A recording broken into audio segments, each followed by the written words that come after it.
Mwaka 2026 ni bahati kubwa kwa vijana wa Kitanzania, hususan hawa wawili, ambaye wa kwanza ni Sharifu Bushiri Dadi mwenye umri wa miaka 30, lakini wa pili ni Kenani Kihongosi.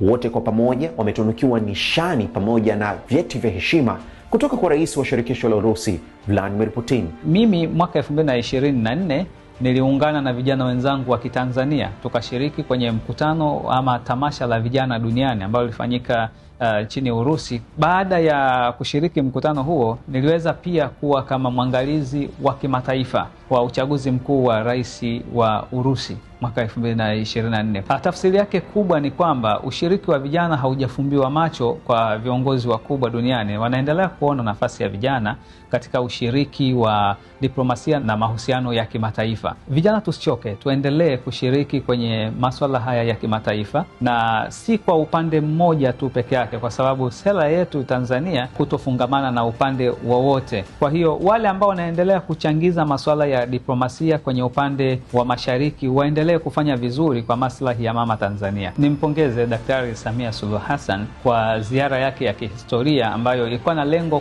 kubwa sana. Tunatarajia kuwa na matokeo mazuri zaidi, hasa moja, ushirikiano kwenye masuala ya elimu. Mheshimiwa Rais aliweza kuwaomba Russia waweze kuongeza idadi ya scholarship kwa vijana, na kweli kwa sasa imeongezeka kutoka 80 mwaka jana mpaka 120, na mwaka huu ni 160 vijana wa Tanzania ambao wamepata ufadhili wa ofisi ya rais wa Urusi kuweza kulipiwa gharama za kusoma nchini Urusi. Lakini tunaamini pia kwenye masuala ya uwekezaji yataendelea kuwa makubwa zaidi. Ndani ya miaka 3 mpaka 5, karibia dola za Kimarekani bilioni 2 ambazo zitakuwa ni kiwango kikubwa sana cha uwekezaji, na kitaiweka Russia kwenye level kubwa sana ya wawekezaji hapa nchini. Mimi ni Ali Kashmiri, Unirapo Kuna Jambo.